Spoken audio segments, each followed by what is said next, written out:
Nataka niseme tu, sisi kama Chadema, pamoja na matukio yote ya wenzetu kutekwa na kuuawa, mwenyekiti kuwekwa gerezani, hatuwezi kurudi nyuma.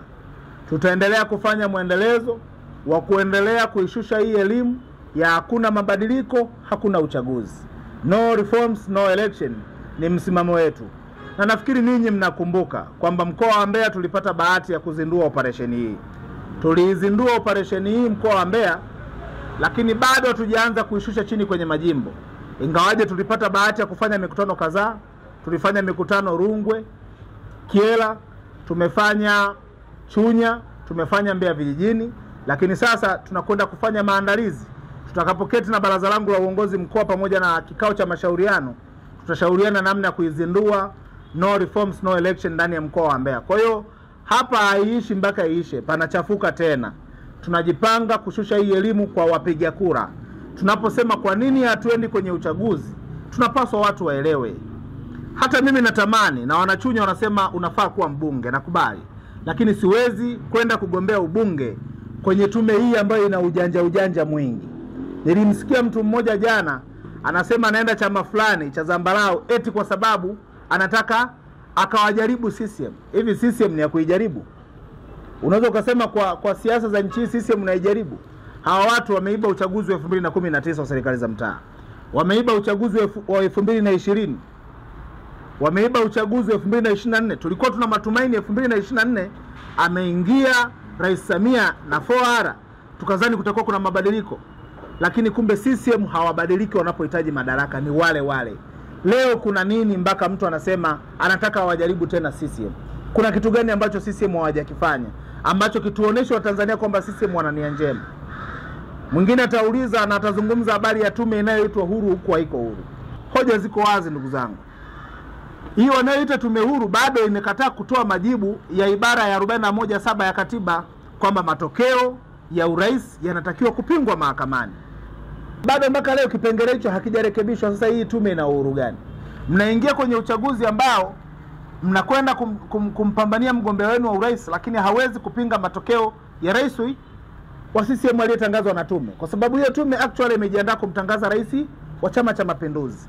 Tunaingieje kwenye uchaguzi huo? Lakini hii tume, mwenyekiti wake, makamu mwenyekiti wa tume pamoja na wajumbe 5 wanachaguliwa na rais wa nchi. Rais wa nchi ni mwenyekiti wa chama gani? Ni mwenyekiti wa Chama cha Mapinduzi. Alafu huyu ndio atuundie tume ya uchaguzi ambayo ikasimamia uchaguzi, mtangaze rais wa Chadema.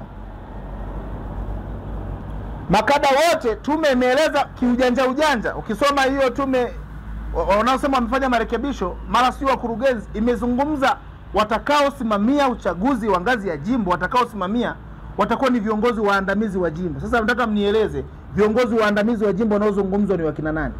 Si ni wakurugenzi ndio viongozi waandamizi? Kwa hawa watu watendaji wa kwenye makata wataendelea kusimamia nini? Uchaguzi. Unafikiri hii tume itawatangaza watu wa Chadema? Kwa mimi naweza nikasema ni washangae tu watu ambao wanatumika kupotosha. Naamini kwamba wanatumika. Mtu mwenye akili timamu huwezi kwenda kutaka ubunge katika hali hii ambayo hakuna tume huru nini ya uchaguzi. Kwa hiyo sisi Chadema hatuko tayari. Kama yatafanyika mabadiliko hayo madogo, tuko tayari kuingia kwenye uchaguzi hata kesho. Hata kama zitafanyika minimum reform, tuko tayari kuingia kwenye uchaguzi. Lakini mimi binafsi nataka niwaambie hata watu waliokuwa na mashaka na mimi nasema naenda mbali zaidi. Mimi hata kama ni 2030 nasubiri, lakini tupate kwanza tume huru ya uchaguzi. Kwa sababu mimi nimeshiriki uchaguzi wa 2015 walau wakati kuna amani. Namna ambavyo wananchi walikuwa wanahangaika kulinda kura zetu. Sehemu ambayo nilikuwa nagombea wananchi walivunja ofisi kwa kudai matokeo.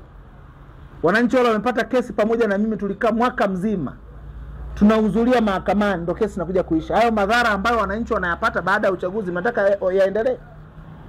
Njoo hapa Mbeya mjini tulikuwa tuna mbunge Sugu kwa miaka 10. 2010 Sugu anagombea ubunge hapa Mbeya. Wananchi wanaandamana, aidha tunachoma nyumba ya Mpesya au tunachoma nyumba ya Mama Mbilinyi ili Sugu atangazwe na asikubali rushwa CCM. Mnataka tuende kwenye uchaguzi wa design hiyo? Yaani kila siku sisi Chadema tuwe ni watu wa kuandamana kwa ajili ya kupata matokeo? Tumesema no. Tunahitaji kwenda kwenye uchaguzi ambao utakuwa wa huru, wa haki na wa uwazi. Hatuwezi kwenda kwenye uchaguzi ambao hata wakala tu haruhusiwi kuingia na simu kituoni. Huo ni uchaguzi wa namna gani? Kwa mimi nataka niseme kwamba kuna watu watakuja na wanasema wao ndoto zao ni ubunge. Nimesema hata mimi mwenyewe natamani kagombea ubunge, hata wananchi wa Chunya wananisukuma njoo ugombea ubunge. Lakini kwenye tume hii inayojiita tume huru ambayo sio tume huru, siko tayari kugombea ubunge.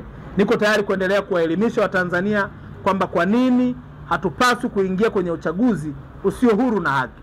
Uchaguzi ambao unaacha makovu, uchaguzi ambao unaacha vifo, uchaguzi ambao unaacha umaskini kwa watu wachache na wengine wananeemeka. Leo Chama cha Mapinduzi kwa uwazi kabisa wanajisifu uchaguzi uko ndani ya chama chao. Wakimaliza uchaguzi ndani ya chama chao, kula za maoni, hakuna uchaguzi. Wanajua automatically umeshakuwa mbunge, umeshakuwa diwani. Hatuwezi ukafanya kazi ya kijinga. Ni bora tupambane kutafuta hizi reform, hata ikiwezekana mpaka 2030. Lazima mabadiliko yafanyike ndio twende kwenye uchaguzi. Ukiona mtu anawaza ubunge, anawaza udiwani, ni namna alivyo binafsi. Sisi hatupambani reforms ili Heche awe mbunge au Lissu awe rais. Tunapambana na reforms. Tunataka mtoto wa mkulima akiwa na ndoto za kuwa rais na ana uwezo aje kuwa rais wa nchi hii. Tunataka mtoto wa mvuvi, mfanyabiashara au mchimbaji, au wewe mwandishi wa habari, mtoto wako kama na uwezo na ndoto za kuja kuwa rais wa nchi hii, aweze kuwa rais wa nchi hii. Na mimi niseme wenye mamlaka wanapaswa kuona aibu, kwa sababu hata urais aliopata Samia ni urais wa kimungu tu. Tunaheshimu mamlaka yake kwa sababu ni Mungu alimpa. Sasa tunataka mtu yoyote ambaye Mungu ameona huyu amempatia nguvu, ana akili na ana uwezo wa kuongoza Tanzania, akitaka nia ya kugombea urais aweze kufanikiwa. Kwa hiyo tunapambana kwa sababu ya maisha ya ndoto za Watanzania wengi, hata wale watoto wa mapolisi tunapambana na ndoto zao. Kuna vijana wana uwezo, wana ndoto za kuwa wabunge, wana ndoto za kuwa madiwani, kuwa wenye viti wa vijiji na vitongoji, lakini uchaguzi unaibiwa. Sisi Chadema tumekubali kupambana kwa ajili ya ndoto za watu wote taifa hili, na tunataka taifa ambalo ni taifa ambalo lina amani, taifa ambalo lina haki. Kila mmoja anajiona na haki. Lakini leo ukiwa na ndoto ya kugombea ubunge uende CCM, ukiwa na ndoto ya udiwani uende CCM, haiwezekani. Tunataka nchi yenye usawa, na tutaendelea kuwa sauti ya watu tukipambana bila kuchoka, kwa sababu jambo hili ni utume. Niliona wiki iliyopita dada Mange Kimambi kwenye ukurasa wake amesema anaacha kabisa ili jukumu, maana Watanzania hawataki kufanyaje kujipambania. Lakini mmeona ameacha. Jana tu nimeona anapita kwenye tuta yake, kwa sababu hii kazi ni wito ndugu zangu. Hata sisi hatuwezi kuiacha. Yaani leo mtamchukua Mdude, mtamuua, mtampoteza, mmempoteza Soka, mtapoteza nani? Sijui mtatuambia ni idadi ya watu wangapi mnataka muwapoteze ili wasidai mabadiliko. Nikipotea mimi wengine watadai mabadiliko, kwa sababu hii kazi ni asili. Yaani hii ni kazi ambayo Mungu ameweka utume ndani yetu, hatuwezi kuifanya.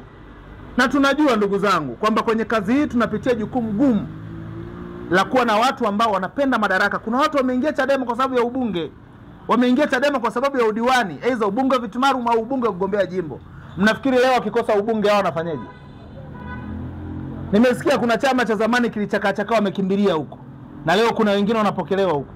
Mimi nataka niseme kama kuna watu walikuwa naota ndoto za asubuhi kwamba mimi ndaenda Chauma, mimi Masaga bado nipo. Na niwapongeze sana wananchi wangu wa Mbeya, viongozi wangu wa mkoa wa Mbeya, hata viongozi wa staff. Hakuna mpaka sasa hivi ambaye nimesikia anaenda Chauma. Hakuna. Mbeya iko salama. Nimesikia wanasema habari ya Nyasa. Sisi Mbeya ndo icon ya Nyasa, na tutaendelea kuwa sehemu ya mabadiliko na mageuzi ya kweli nchi hii. Hakuna hapa mwana Chadema ataenda Mbeya. Na siwezi kuwasemea watu, lakini mpaka sasa hivi Mbeya iko nini? Salama. Mbeya iko salama, na tutaendelea kuwa sehemu ya mfano. Na watu walikuwa na wasiwasi sana kwa sababu mwenyekiti alikuwa Tim Mbowe. Ni kweli mimi nilikuwa Tim Mbowe. Na kama kuna wenye viti ambao walitoka kumpambania Mheshimiwa Mbowe, mimi ni mmoja wapo. Kwenye kanda ya Nyasa kama kuna mtu alitoka front kumpambania Mbowe, ni mimi, tena kwa gharama zangu. Mimi hata nimetoka kwenda kumuomba Mbowe kwa nauli zangu, na lala hoteli na narudi kwa gharama zangu, na nampambania Mbowe pasipo unafiki, na sijawahi juta. Na haikuwa dhambi. Lakini mwenyekiti alitusii Mheshimiwa Mbowe, akasema Chadema inapaswa kulindwa kwa wivu mkubwa. Kama kuna mtu amesisitiza tukilinde chama hichi ni Mbowe. Kwa sisi wengine tulimuelewa vizuri. Kuilinda Chadema sio kumpigania mtu. Mimi nilitimiza wajibu kama mimi kwa mapenzi yangu kwamba nampenda Freeman. Nilimpigania, nilisimama muda wote, nilisema hakuna ambaye afahamu nchi hii. Hakuna ambaye afahamu nchi hii. Nilipambana kwa sababu nilikuwa namwamini, lakini kwenye kuipambania Chadema, Freeman sio bora, Lissu sio bora, Chadema ndio bora, kwa sababu Chadema ni imani ya wananchi. Kwa nataka niwaambie sisi Mbeya, sisi sio watu wa kupenda aibu, sisi ni watu wa kupenda heshima. Unajiita leo kiongozi wa Chauma, unafikiri nani anakuheshimu Mbeya? Hakuna. Yani uwezo ukawa mjinga hapa, hakuna mtu mjinga.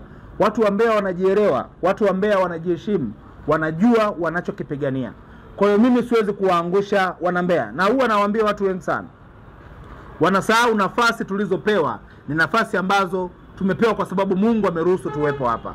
Kwa leo ukichezea imani ya wananchi, unasimama kwenye jukwaa unapuuza eti kwa sababu wewe ni mwenyekiti wa kanda au wa mkoa, au wananchi waliokupa imani ndio wanaokupuuza kesho.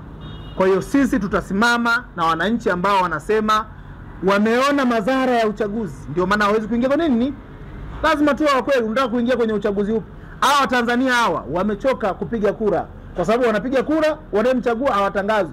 Uchaguzi wa juzi watu hata vituoni hawajaenda. Mimi nilikuwa kwenye kituo kimoja. Hicho kituo, huo mji unawapiga kura 10,000. Kitongoji kinaitwa Itumbi, kiko Chunya. Kinawapiga kura 10,000. Waliojiandikisha walikuwa 2900. Waliojiandikisha. Kwa sisi Chadema tumetunza data. Waliopiga kura ni watu 600. Fikiria watu 2300 wamejiandikisha hapo waende kupiga kura.